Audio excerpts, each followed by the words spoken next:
Warga Yakum yang terkasih di dalam Tuhan Yesus Kristus, kiranya damai sejahtera dari Tuhan Yesus senantiasa beserta kita semuanya. Puji syukur kepada Tuhan, pada saat ini kita dapat bersekutu kembali di dalam Yakum Fellowship. Dalam kesempatan ini, perkenankan saya untuk memperkenalkan diri.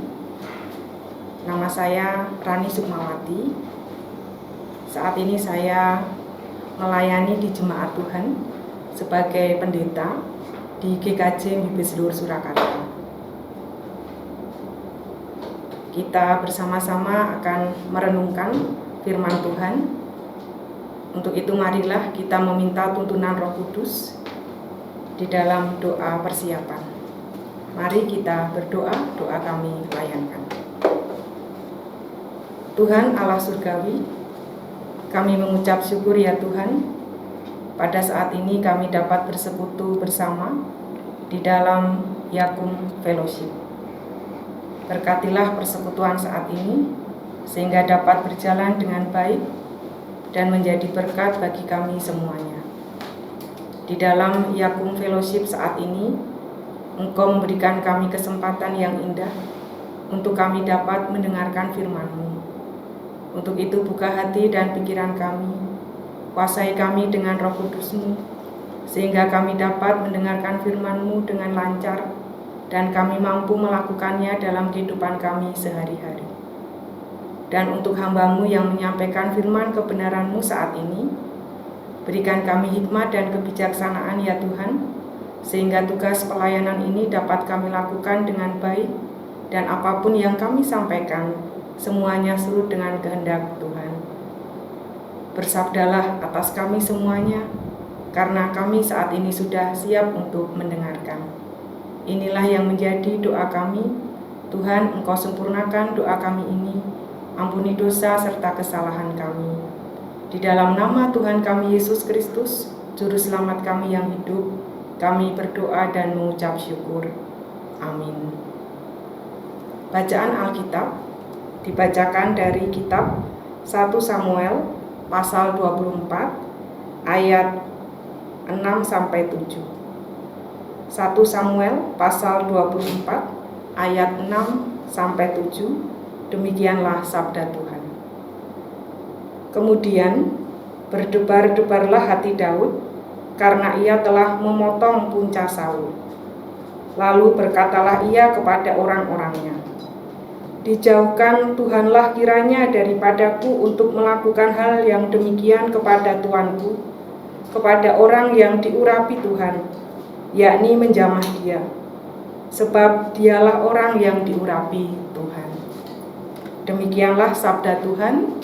Yang berbahagia ialah orang yang mendengarkan firman Allah dan yang memeliharanya dalam kehidupan sehari-hari. Haleluya.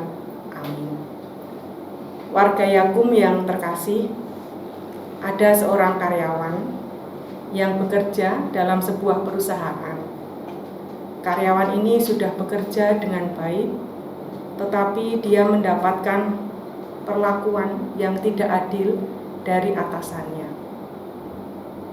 Dia sering berhadapan dengan situasi yang tidak menyenangkan. Dia disuruh untuk kerja lembur, tapi dia tidak mendapatkan haknya, yaitu pendapatan lembur sesuai dengan aturan dari perusahaannya. Dia juga mengalami diskriminasi, perundungan, dan juga kondisi yang tidak nyaman lainnya. Berhadapan dengan situasi itu, karyawan ini mencoba untuk bertahan. Karena dia merasa semuanya itu Tuhan izinkan boleh terjadi dalam hidupnya, pasti ada sesuatu. Dan sesuatu ini akan menjadikan dia lebih baik sebagai seorang individu. Karena ternyata ketika dia mendapatkan situasi yang tidak adil, itu alasannya karena dia usianya masih muda. Coba kalau kita ada dalam posisi karyawan itu, apa yang kita lakukan? Pasti secara manusiawi kita merasa tertekan dan kita tidak terima. Kalau kita kemudian berontak, protes, pasti yang terjadi adalah muncul konflik atau perseteruan antara kita dengan rekan kerja dan juga atasan. Bacaan Alkitab saat ini mengajarkan kepada kita ada satu dasar yang baik untuk kita bisa menjalani kehidupan, baik itu di tengah-tengah keluarga, pekerjaan, gereja, ataupun masyarakat. Penggalan narasi dari cerita mengenai Daud membiarkan Saul hidup dapat menjadi fondasi untuk kita menjalani hidup dalam kerangka yang benar tepat di hadapan Allah. Karyawan tadi membuktikan dengan dia bisa menerima situasi dalam pekerjaannya yang tidak baik itu dengan konsep ada pengertian, dan juga dia tetap berdoa, serta juga ada pengampunan. Dia bisa bertahan atas tekanan itu dan tetap melihat bahwa apa yang dia lakukan itu untuk kemuliaan Allah, sehingga prioritas hidupnya adalah apapun yang dia kerjakan itu yang menilai bukan manusia, tetapi yang menilai adalah Allah sendiri. Warga Yakum yang terkasih di dalam Tuhan Yesus Kristus, ada juga kisah tentang seorang jemaat yang bernama Charlie Henline. Dia adalah warga jemaat awam di salah satu gereja Presbyterian di daerah Florida. Meskipun dia jemaat awam, tetapi dia sangat giat sekali untuk mengabarkan Injil Yesus kepada orang banyak, dan orang banyak juga akhirnya mau menerima Yesus sebagai juru selamat dalam kehidupannya. Keberhasilan pelayanan dari Charlie ini ternyata berbeda dengan apa yang dia alami sendiri dalam hidupnya. Jadi Charlie punya seorang adik perempuan. Adik perempuannya ini diculik dan dibunuh. Salah satu organ tubuhnya, yaitu kepalanya, ditemukan terambang di sungai.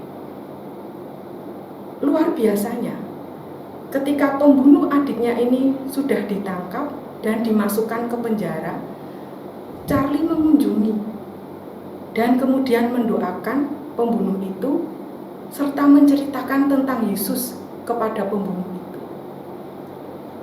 Saya katakan ini luar biasa. Kenapa luar biasa? Karena ada pengampunan terjadi di situ. Charlie yang berduka atas kehilangan adik perempuannya yang dibunuh, tetapi bisa memaafkan pembunuh dari adik perempuannya. Ini mengingatkan kita akan salah satu kisah ketika Paus Yohanes Paulus II datang ke penjara mengunjungi orang yang menembak dia. Orang itu bernama Mehmet.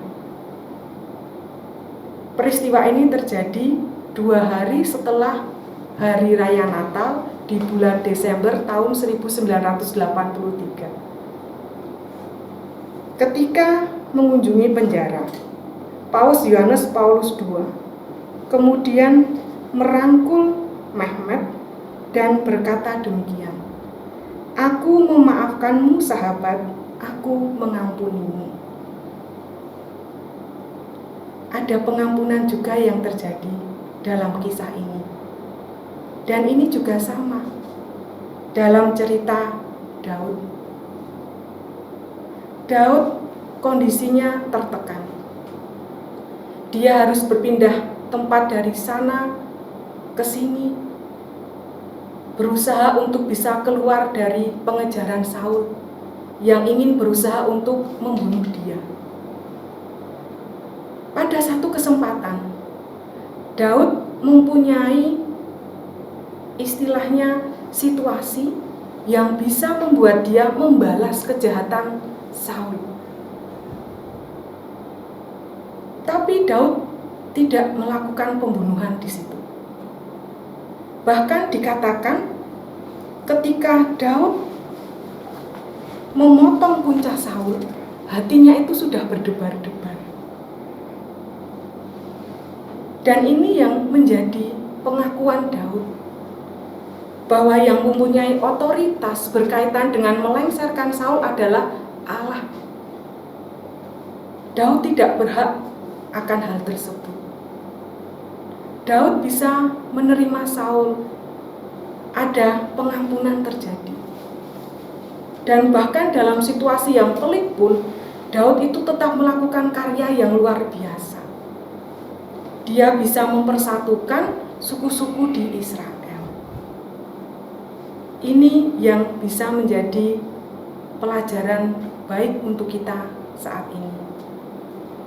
Warga Yakung yang terkasih di dalam Tuhan Yesus Kristus, Tuhan Allah mengizinkan setiap dari kita mengalami situasi yang beraneka ragam. Ini adalah cara Tuhan untuk mendidik, atau dalam bahasa Jawanya memberikan pamerdi kepada kita, sehingga kita bisa membuahkan sikap hidup yang benar tepat, atau dalam bahasa Jawa yaitu bener-bener. Belajar dari kisah Daud, mari kita juga memaknai tentang karya Tuhan dalam hidup kita.